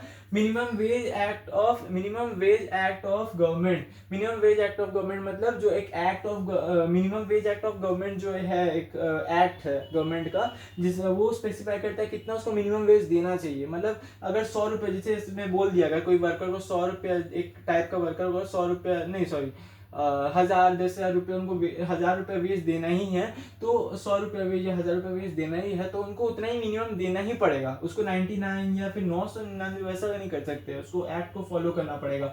और वेजेस और and salaries paid by the competitors, अगर आप अपने कॉम्पिटिटर्स के साथ में कॉम्पिटिट नहीं करेंगे अपने वेजेस और सैलरी देने में वर्कर्स को, तब आपके क्या होगा, एम्प्लॉयज भाग जाएंगे आपकी कंपनी से और दूसरे कंपनीज को ज्वाइन कर लेंगे, जिससे आपका बहुत ह्यूमन रिसोर्स का डिक्रीज होगा आपका ह्यूमन रिसोर्स। फिर अब आते हैं principle of centralization and decentralization. Principle of centralization and decentralization क्या बोलता है? सेंट्रलाइजेशन मतलब क्या होता है? अपना पावर जो होता है एकदम ऊपर सुपीरियर में ही कॉन्सेंट्रेटेड रहता है, वो सब जो पावर होता है कि सिर्फ फ्यू हैंड्स में पावर कॉन्सेंट्रेट मतलब दबा हुआ रहता है पावर। लेकिन डिसेंट्रलाइजेशन मतलब क्या हुआ? सब में पावर बांट के हम लोग एक ऑर्गेनाइजेशन को ग्रो करवाएंगे। Centralization power and authority, power and authority होता है वो organization is concentrated in few hands, कुछ हैंड्स में ही, जैसे टॉप लेवल मैनेजमेंट के ऊपर कॉन्सेंट्रेट रहता है इसमें सेंट्रलाइजेशन में। डिसेंट्रलाइजेशन में क्या होता है? पावर और अथॉरिटी डेलीगेट किया जाता है, मतलब हम लोग उस पावर और अथॉरिटी को देते हैं, डेलीगेट करते हैं। डेलीगेट मतलब अपने इसके ऊपर और एक डेलीगेशन वाला टॉपिक अलग से आएगा, हाँ दूसरे में आगे आएगा डेलीगेशन वाला। मतलब हम लोग अपना सब ऑर्डिनेट को क्या करते, सुपीरियर सब ऑर्डिनेट को क्या करते हैं, पावर कुछ कुछ पास ऑन करते हैं, ताकि सब ऑर्डिनेट भी क्या करे, पूरे लगन से अपने उस काम को कंप्लीट कर सके। और इससे डेलीगेशन से क्या होता है? डेलीगेशन से ये फायदा होता है कि टॉप लेवल ऑफ मैनेजमेंट क्या करते हैं, अपना बिगर टास्क को कंप्लीट करने में ज्यादा फोकस कर पाते हैं, और अपने जो लोअर जो स्मॉल टास्क है वो सब पावर डेलीगेट करके अपने सबऑर्डिनेट से करवा देते हैं। तो वही बोला गया है, delegated to all level of management in any organization there must be balance between centralization and decentralization of authority. ज्यादा सेंट्रलाइजेशन करना भी गलत है और ज्यादा डिसेंट्रलाइजेशन ऑफ अथॉरिटी करना भी गलत है। जहां पर सेंट्रलाइजेशन होना चाहिए वहां करना चाहिए सेंट्रलाइजेशन, जहां पर कुछ और नीचे जो इजी टास्क है और जो उतना इंपॉर्टेंट नहीं है जो टास्क, वो सबको उसमें डिसेंट्रलाइज कर देना चाहिए अपना अथॉरिटी को, ताकि उसका वो लोग को टेंशन ना हो, टॉप लेवल मैनेजमेंट को, वो लोग अपना डिसीजन सही से कर पाए। important decision. Degree of centralization and decentralization depends on the nature and size of the organization. Nature और size of the organization के ऊपर भी बहुत depend करता है degree of centralization and decentralization. कितना डिग्री ऑफ सेंट्रलाइजेशन हम लोग करना है, मतलब कितना सेंट्रलाइजेशन हम लोग को करना है और डिसेंट्रलाइजेशन करना है, वो नेचर और साइज के ऊपर डिपेंड करेगा। जैसे किस नेचर का है, नॉन प्रॉफिट ऑर्गेनाइजेशन या प्रॉफिट ऑर्गेनाइजेशन, फिर स्मॉल साइज का बिजनेस है या बिग साइज का बिजनेस है, उसका ऊपर। प्रिंसिपल ऑफ स्केलर चेन, अब आते हैं प्रिंसिपल ऑफ स्केलर चेन का ऊपर। अच्छा, इसको हम पढ़ाते हैं पहले ये वाला। Refers to the formal line of authority, पहले बता देते हैं। Refers to formal line of authority, एक ऐसा एक ट्राइंगल बनता है, हाँ जैसे एक ऐसा टाइप का एक देखिए, ये एक तो मान लीजिए ये एक ट्राइंगल बन रहा है। फॉर्मल लाइन ऑफ अथॉरिटी इसी को बोला जाता है। ये जैसे यहाँ से ऊपर, नीचे से ऊपर जाता है, क्या जाता है नीचे से ऊपर, अकाउंटेबिलिटी जाता है, और ऊपर से, हाँ सॉरी, तो एक स्केलर चेन होता है, हाँ ऐसे पर स्केलर चेन होता है। जो टॉप लेवल का यहाँ पर मैनेजमेंट होता है, फिर सब ऑर्डिनरी मिडिल लेवल मैनेजमेंट होता है, फिर लोअर लेवल मैनेजमेंट होता है। तो वैसे वो लोग अपना वर्क करते हैं, ऐसे वर्क करते हैं वो लोग। तो क्या होता है इसमें, formal communication in an organization follows of the scalar chain. एक फॉर्मल ऑर्गेनाइजेशन जो होता है वो इस स्केलर चेन को फॉलो करता है। इनफॉर्मल ऑर्गेनाइजेशन में वैसा कुछ नहीं भी होगा तो बहुत सारे चलता है, छोटा छोटा ऑर्गेनाइजेशन, लेकिन फॉर्मल कम्युनिकेशन एक अच्छा जो भी कंपनी होता है उसमें फॉलो किया जाता है, ताकि केओस और कोलिजन ना हो वर्क का। predefined formal path and authority and communication in the order of highest to lowest जाता है, ठीक है। हम क्या बोले, highest to lowest जाता है ये चीज। For example A is the project manager, और लोएस्ट टू हाईएस्ट भी जाता है, एक एक स्टेप में करके जाता है। अगर एग्जाम्पल के लिए क्या है, जब आपके प्रिंसिपल को कोई भी हॉलीडे देना होता है, आपको स्कूल में कोई हॉलीडे अगर अनाउंस करना होता है, तब आप क्या करते हैं, आपको क्या प्रिंसिपल डायरेक्ट आके बोलते हैं आपको, तो ये टीचर्स के पहले वो भेजता है अपने प्यून को, फिर वो भेजते हैं कि अपने टीचर्स को बोलते हैं, प्यून टीचर्स को बोलता है, फिर टीचर्स आपको बोलते हैं।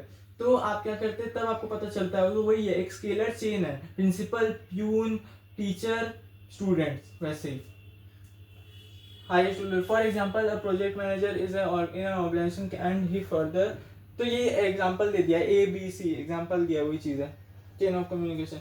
सपोज ये भी सेम है, तो आपको जो पता है वही चीज है। Gang plank refers to the shorter emergence route through which workers और employees can directly communicate with each other. जो वर्कर्स और एम्प्लॉयज है वो लोग डायरेक्ट कैसे कम्युनिकेट करेंगे, अगर कोई इमरजेंसी हो तो वो लोग क्या करेंगे, एक जैसे ऐसा टाइप का है ना, ऐसा टाइप का अगर कोई स्केलर चिन्ह है ट्राइंगल टाइप का, और अगर वर्कर ए को वर्कर बी का इस लेवल पे ऐसे जाना हो तो वो क्या करेगा, एक यहाँ से ऐसे करके लाइन बना देगा, ऐसे एक लाइन बना देगा दोनों के बीच में। अच्छा आपको ये वाला बना के बताते हैं, एक सेकेंड ये वाला पॉज करते हैं। तो क्लास ये देख सकते हैं आप, ऐसे A B C D E ये लोग वर्कर है। अब अगर वर्कर बी को अगर इससे बात करना है, बी ई वर्कर से बात करना है, तो वो क्या करेगा, अगर इमरजेंसी का सिचुएशन में क्या होगा, इसी को जो लाइन वो डायरेक्ट अगर ये बात कर लेगा, अगर बी ई से अगर डायरेक्टली बात करेगा तो उसी को बोल देंगे, क्या बोलेंगे, gang plank. Gang plank, plank मतलब क्या होता है, एक वुड होता है, एक वुड जैसे अगर आप कोई गेम खेल रहे हो ग्रैनी टाइप का, तो उसमें क्या होता है, प्लैंक होता है एक, तो जिसमें वो ऐसे मारता है प्लैंक, उसको ऊपर से चल चल के वो चल जाता है, कोई भी जो गेम में जो प्लेयर होता है, तो उसी तरीके से प्लैंक एक लकड़ी बैठा देता है उसके ऊपर ताकि वो इससे कनेक्ट कर पाए, गैंग प्लैंक। तो वैसे याद कर सकते हैं, गैंग प्लैंक इसी हो जाता है, कम्युनिकेट विथ ये through work. Gang plank refers to shorter emergency route, एक शॉर्टर इमरजेंसी रूट है, इतना लंबा वो लोग कोई लॉन्ग कट नहीं मार के, शॉर्टर इमरजेंसी रूट है ये वाला, जिससे वर्कर्स और employees can directly communicate with each other. ठीक है, तो यही डायग्राम बना दिए यहाँ पर। अब आगे चलते हैं। अच्छा ये बना ही हुआ है आगे भी, ये देख सकते हैं, जब बना हुआ है, मैंने देखा नहीं था यहाँ पर, ये बना हुआ है एक ऐसे, ये लोग C B A D E ऐसे फॉर्मल पाथ है, लेकिन अगर गैंग प्लैंक करना होता तो सी को ई से डायरेक्ट बात कर सकता है, ऐसा वही मैंने आपको बता दिया।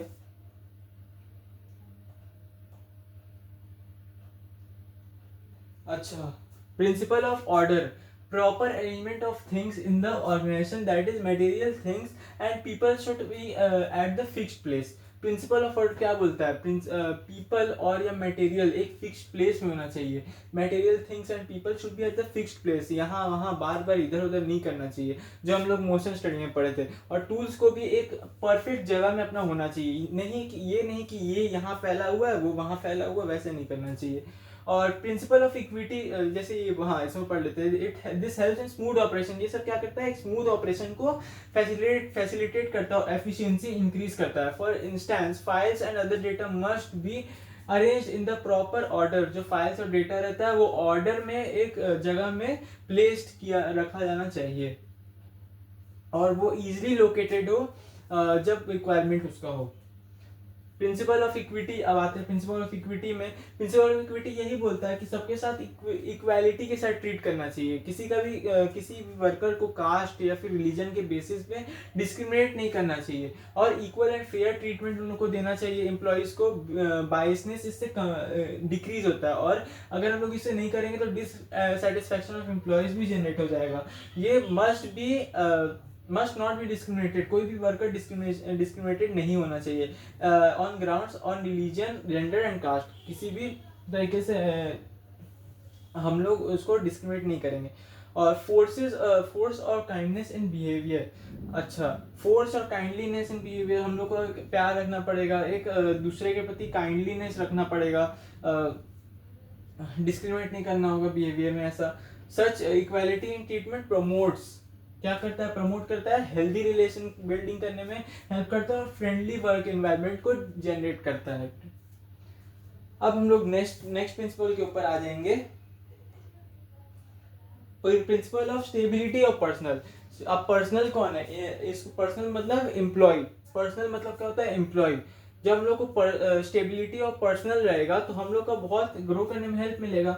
No frequent termination and transfer, और इस ये प्रिंसिपल क्या बोलता है, हम लोग को अपने एम्प्लॉय का फ्रीक्वेंट टर्मिनेशन एंड ट्रांसफर नहीं करना चाहिए, इससे एम्प्लॉय का मोरल डाउन होता है, और हम लोग क्या होता है, हम लोग का वर्क में भी बायस आने लगता है और कियोस आने लगता है वर्क में, क्योंकि जब हम ट्रांसफर करते हैं एक एम्प्लॉय को तब वो एक जगह से सेट हो चुका है, अब हम बार बार उसको ट्रांसफर करेंगे तो उसका भी वर्किंग कंडीशन खराब होगा, और हम लोग का ऑर्गेनाइजेशन का जो वर्क है वो भी डिले होगा।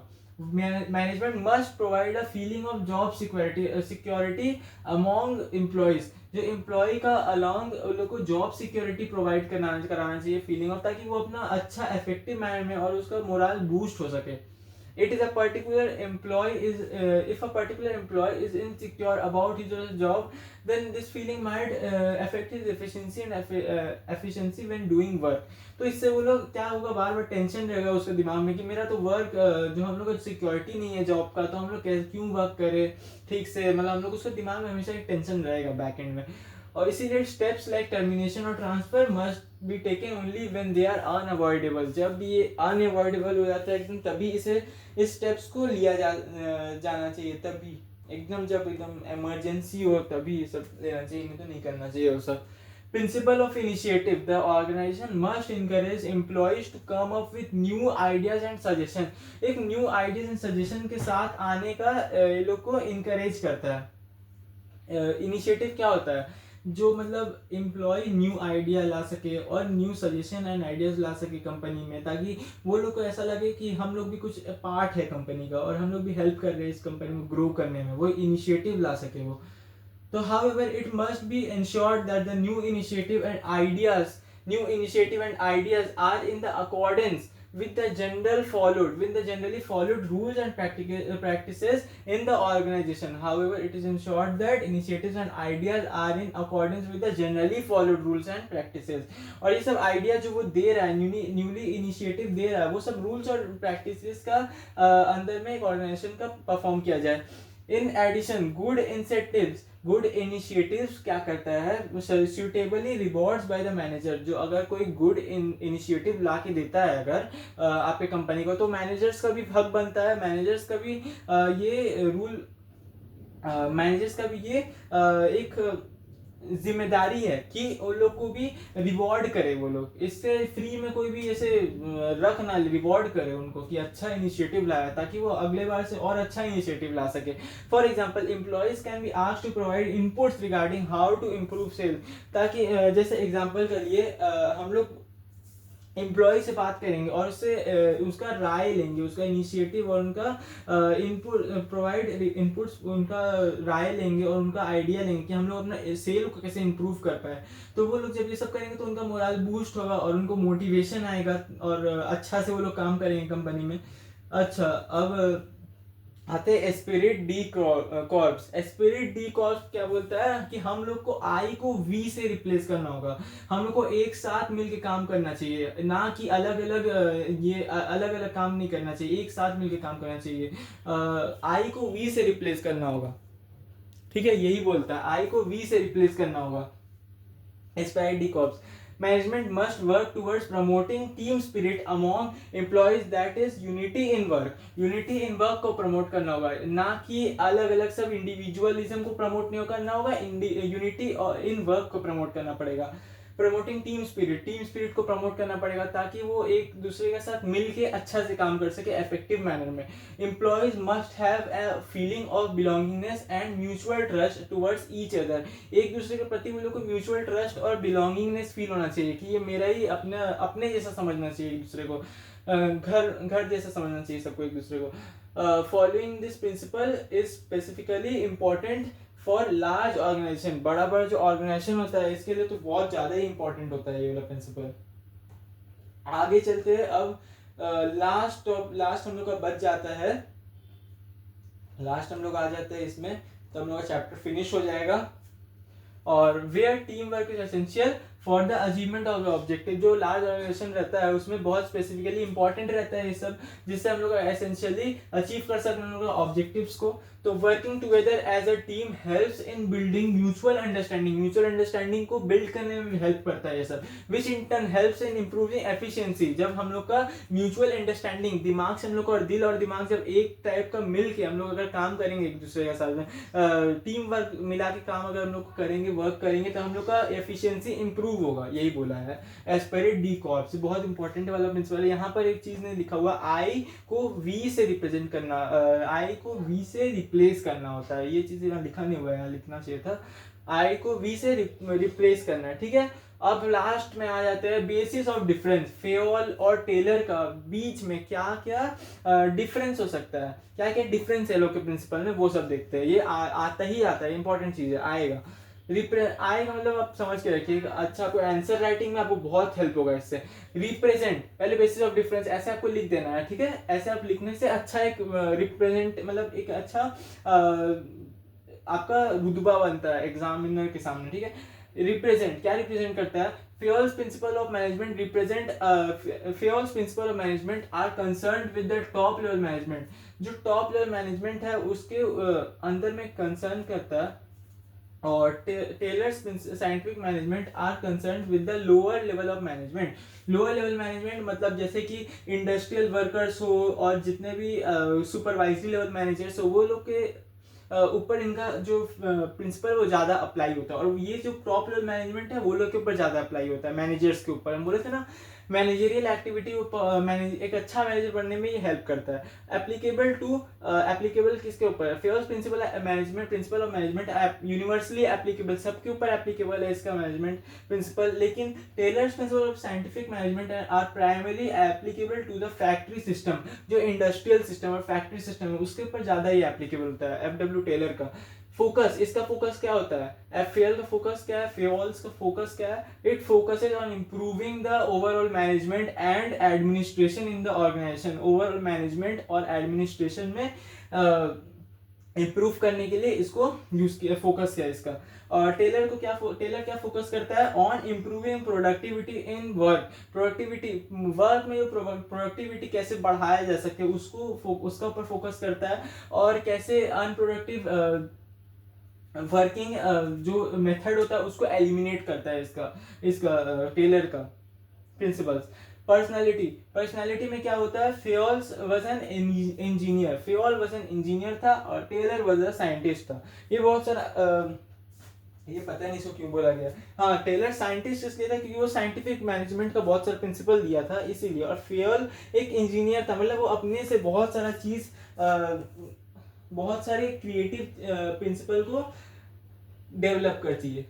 यही था पूरा चैप्टर क्लास, यही था पूरा चैप्टर और खत्म हो चुका है ये चैप्टर आपका। अच्छा, कुछ अगर हम ऐसे कर सके तो होप कि आपको ये चैप्टर समझ में आ चुका होगा। अगर आपको इसमें से कोई भी डाउट हो ये चैप्टर में से तो आप मुझे कमेंट में बता सकते हैं नीचे में, और मैं उसके ऊपर वीडियो ला दूंगा। अगर आपको कोई भी डाउट हो इस टॉपिक के रिलेटेड, कोई भी इस टॉपिक के रिलेटेड अगर आपको डाउट हो तो आप मुझे बता सकते हैं, मैं उसके लिए वीडियो एक सेपरेट वीडियो डाल दूंगा, ठीक है।